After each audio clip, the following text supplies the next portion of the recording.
জাতীয় বিজ্ঞান দিবস উপলক্ষে শান্তিপুর কলেজে আয়োজিত হল এক বিশেষ সেমিনার ও আলোচনা সভা। কলেজের internal quality assurance cell IQAC এর সহযোগিতায় এই কর্মসূচির আয়োজন করে পদার্থ বিজ্ঞান বিভাগ। অনুষ্ঠানে প্রধান অতিথি বক্তা হিসেবে উপস্থিত ছিলেন কলকাতা বিশ্ববিদ্যালয়ের পদার্থবিদ্যা বিভাগের অধ্যাপক গৌতম গঙ্গোপাধ্যায় এবং SN Bose national centre for basic sciences এর অধ্যাপক গৌতম গঙ্গোপাধ্যায়। এছাড়াও উপস্থিত ছিলেন কলেজের অধ্যক্ষ ডক্টর সঞ্জীব কুমার পাখিরা, পদার্থবিজ্ঞান বিভাগের প্রধান জ্যোতির্ময় গুহ সহ অন্যান্য অধ্যাপক, শিক্ষাকর্মী এবং বিপুল সংখ্যক ছাত্রছাত্রী। আলোচনা সভায় বক্তারা বিজ্ঞান শিক্ষার গুরুত্ব, আধুনিক গবেষণার প্রসার এবং ছাত্রছাত্রীদের মধ্যে বৈজ্ঞানিক মানসিকতা গড়ে তোলার প্রয়োজনীয়তার উপর আলোকপাত করেন। অনুষ্ঠানের মাধ্যমে বিজ্ঞান চর্চার প্রতি নতুন প্রজন্মকে আরও উৎসাহিত করার বার্তা তুলে ধরা হয়। সমগ্র কর্মসূচি সুশৃঙ্খলভাবে সম্পন্ন হয় এবং ছাত্রছাত্রীদের সক্রিয় অংশগ্রহণ অনুষ্ঠানে বিশেষ মাত্রা যোগ করে। নদিয়া থেকে জগন্নাথ মণ্ডলের report, star news Bangla. Actually আমি জয়েন করেছি 3 মাস হতে চলে, এখনো হয়নি। আমি ডিসেম্বরের 2 তারিখে জয়েন করি। কলেজের পরিস্থিতি খারাপ ঠিক নয়, জানেন তো, মানে একটু নতুনভাবে কলেজটাকে সাজাতে হবে। এবার সেইটা করতে গিয়ে শিক্ষক মহাশয়, আমাদের শিক্ষক শিক্ষিকা যারা আছেন তাদের সহযোগিতা ছাড়া তো সম্ভব নয়। আমরা জয়েন করি, আমরা প্রথম যেটা করেছিলাম, একটা স্টুডেন্ট উইক একটা প্রোগ্রাম করেছিলাম, যাতে ভবিষ্যতের আলো যেটা নাম ছিল, সেই প্রোগ্রাম থেকে আমরা কিছু আউটকাম পাই, যেখানে বলা হয় এখানকার লোকাল শান্তিপুর স্কুল যত আছে সেখান থেকে স্কুল পড়ুয়া ছাত্রছাত্রীদের আমরা ডেকে এনেছিলাম এবং তাদের কাছ থেকে আমরা বেশ কিছু কলেজের কোর্স চালু করার ডিমান্ড পাই। কারণ আমাদের বেসিক যেটা অবজেক্টিভ ছিল যে এই কলেজে দিনের পর দিন ছাত্র কমে যাচ্ছে, তার কারণটাও তো আমাদের অ্যানালিসিস করতে হবে। সেইটা অ্যানালিসিস করতে গিয়ে যেটা আমরা জানতে পারি বা বুঝতে পারি যে এই কলেজে শান্তিপুর কেন্দ্রিক ছেলেমেয়েদের যে রিকোয়ারমেন্ট, সেই রিকোয়ারমেন্টকে ফুলফিল করার মতো কোর্স নেই। কীরকম কোর্স নেই? যেমন দেখলাম ছেলে মেয়েদের ডিমান্ড হচ্ছে জুলজি অনার্স চালু করা, ছেলে মেয়েদের ডিমান্ড হচ্ছে কম্পিউটার সায়েন্স চালু করা, ছেলে মেয়েদের ডিমান্ড হচ্ছে ইকোনমিক্স অনার্স চালু করা, এডুকেশন চালু করা। তো এই জাতীয় কোর্সগুলোর জন্য অলরেডি আমরা অ্যাফিলিয়েশনের জন্য ইউনিভার্সিটিকে পাঠিয়েছি, হায়ার এডুকেশনকে পাঠিয়েছি। খুব তাড়াতাড়ি আমরা 3টে কোর্স পেয়ে যাব। একটা হচ্ছে জুলজি পেয়ে যাব, আমরা ইকোনমিক্স পেয়ে যাব, আমরা কম্পিউটার সায়েন্স পেয়ে যাব। কিন্তু নতুন যে 2টো কোর্স, যেটা আমাদের কলেজে আগে ছিল না, এই কোর্সগুলো আমাদের জেনারেল ছিল, যে 3টে কোর্সের কথা বললাম, কিন্তু নতুন যে 2টো কোর্স জিওগ্রাফি এবং এডুকেশন, যেহেতু কলেজে নেই, এটা নতুন করে আবার হায়ার এডুকেশনকে অ্যাপ্লাই করতে হয়, তারপর ইউনিভার্সিটি পারমিশন দেবে। সেইটাকে আমরা প্রসেস করে দিয়েছি। আমরা খুব চেষ্টা করছি এই সেশন থেকে ওটাকে চালু করার। হয়ে গেল তো আপনারা জানতে পারবেন, এইটা একটা ব্যাপার। আর আমি যেটা চাইছি, আপনারা দেখতে পাচ্ছেন যেখানে আমাদের ক্লাসরুম নতুন করে কনস্ট্রাকশন হচ্ছে। আমাদের এটা ওল্ড যে অ্যাসবেস্টস ছিল, অ্যাসবেস্টসগুলো অনেক পুরনো এবং যেটা ভেঙে গেছিলো এবং জল পড়তো এবং বর্ষাকালে ছেলে মেয়েদের ক্লাস করা খুব অসুবিধে হতো এবং ওখানে অনেক সাপের বাসাও এইসব ছিল। তো আমরা কি করেছি, গভর্নিং বডি থেকে সেগুলোকে স্যাংশন করে আমরা এটাকে দেখতেই পাচ্ছেন যে আমরা টিনের সেট করে ভেতরে ইন্টেরিয়র ডেকোরেশন করে একটু মানে যেটা ছিল সেটাকে রেখে একটু আধুনিকরণের রূপ দেওয়া, সেই চেষ্টাটা করছি। আগামী দিনে আরও অনেক কিছু অ্যাড অন কোর্স চালু করার ইচ্ছা আছে।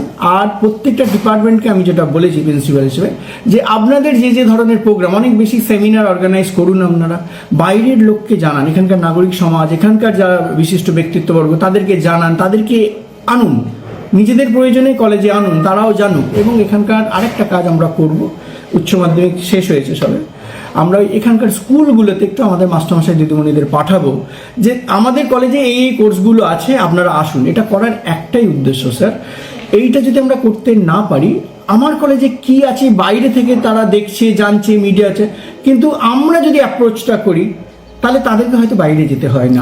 এই চেষ্টাটা আমরা করছি। আমরা আগে আমাদের তরফ থেকে অ্যাপ্রোচ করি, আমরা চেষ্টা করি, বছর 2, 3, 4 চেষ্টা করি। এবং আমি আশাবাদী যে আমরা মানে পরের বছর এই যে নতুন যে ভর্তি হবে, তাতে আমরা একটু ছাত্রদের কাছ থেকে ভালো রেসপন্স পাবো। এই যে ধরুন আপনার চালু যে কোর্সগুলো, মানে সায়েন্সের ধরুন ফিজিক্স অনার্স, কেমিস্ট্রি অনার্স বা ম্যাথ অনার্স, কলেজে ম্যাথ অনার্স আছে আমি জানতাম, বা অন্যান্য যে সমস্ত বিষয়গুলোই অনার্স আছে, মানে রানিং যে সমস্ত বিষয়গুলো, সেইগুলো তো কি যতটা আমাদের সিট ততটা পরিপূর্ণ হয়েছে? হচ্ছে না অ্যাকচুয়ালি। এই অবস্থাটা আমি এটা গিগ ইকোনমির কারণে হচ্ছে না।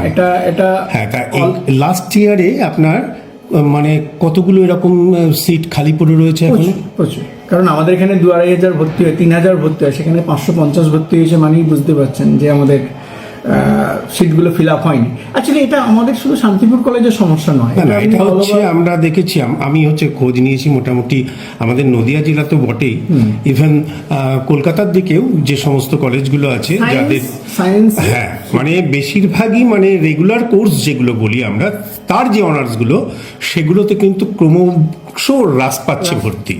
ঠিকই ঠিক। কারণ মূলত চাকরির জন্য মানে হাতে কলমে শিক্ষার দিকেই এগোচ্ছে ছাত্রছাত্রীরা। সেই ব্যাপারে আপনি কতটা এগোচ্ছেন? দেখুন, এখন স্টুডেন্ট চিন্তা ভাবনাটা, ছাত্রদের যে চিন্তা ভাবনাটা অনেকটা চেঞ্জ হয়ে গেছে। একটা স্টুডেন্ট ধরুন একটা 4 বছরের গ্র্যাজুয়েশন করার পর সে কী করবে এইটা নিয়ে তাদের মধ্যে অনেক সন্দেহ আছে। তারা চাইছে কি একটা শর্টকাট কিছু কোর্স করে, 1-2 বছরের কোনো একটা কোর্স করে, জব ওরিয়েন্টেড কোনো একটা কোর্স করে যদি কোনো একটা জায়গায় নিজেকে ইনভলভ করতে পারে, মানে আর্থসামাজিক পরিস্থিতিতে একটা ব্যাপার আছেই। এখন এই জায়গাগুলো এনইপি কনসেপ্ট চালু হয়েছে। এখন এই এনইপি কনসেপ্টে ছেলে মেয়েদেরকে বুঝিয়ে ওঠাটাও আমাদের মাস্টারমশাইদের একটা দায়িত্ব এবং কর্তব্যের মধ্যে পড়ে। সেটা আমরা আমাদের মতো করে চেষ্টা করছি, চেষ্টা চালিয়ে যেতে হবে। আর তো এই সিস্টেমটা এখন বেশ কিছুদিন এরকম চলবে, জানেন তো। ছেলে মেয়েদেরকে বোঝানোর একটা স্কোপ আমরা যতদিন না পাচ্ছি, ছেলে মেয়েগুলোকে যতক্ষণ না পর্যন্ত আমরা কলেজমুখী করতে পারছি, এই চিন্তাভাবনাটা থাকবে। এবং দৈনন্দিন যে সমস্যা, আর্থসামাজিক যে পরিস্থিতি, মানে অনেকেই এখানে দুস্থ ছেলে মেয়ে আছে যারা 4 বছর ধরে এই কোর্সটা করার পর মানে যদি তারা ঠিকঠাক জায়গায় পৌঁছাতে না পারে, সেই সন্দেহটা তাদের মধ্যে দানা বাঁধছে। ফলে আমাদেরকে চেষ্টা চালিয়ে যেতে হবে। আপনি এই যে অন্য একটা কলেজ থেকে তো এখানে এসছেন, আপনার মনে হচ্ছে না যে সেখানকার কলেজের টোটাল ইনফ্রাস্ট্রাকচার আর এখানকার মধ্যে অনেকটাই তফাৎ?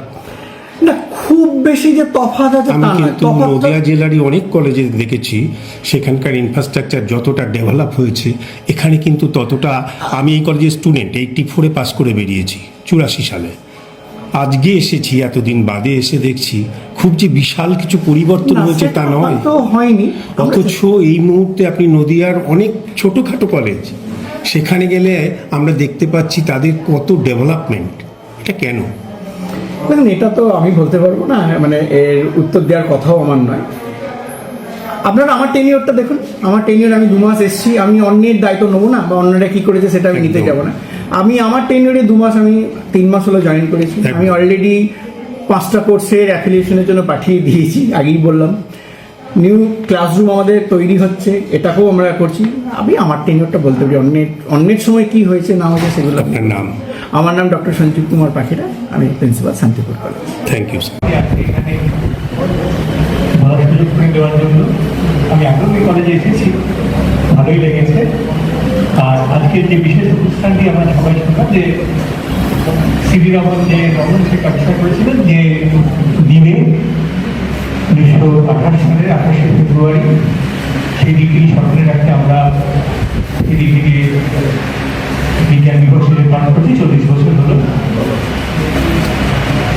আমি চাকরি যেটা কথা বলবো সেটা আরেকটু আগে, রমনের একটু আগে শতাব্দী আমরা বলি কোয়ান্টাম মেকানিক্স। যদিও কোয়ান্টাম মেকানিক্স কথাটা খুব বেশি আলোচনা করা যাবে না, কিন্তু কোয়ান্টাম তত্ত্ব অর্থাৎ 1900 সাল থেকে যদি বলি, কোয়ান্টাম মেকানিক্সের জন্ম ঠিক কোন সময় বড় শব্দ 1924 সালে 1926 সালের মধ্যে কোনো একটা সময় আমরা বলতে পারি যে ঠিক কোয়ান্টাম বলবিদ্যা বা কোয়ান্টাম মেকানিক্সের জন্ম হবে।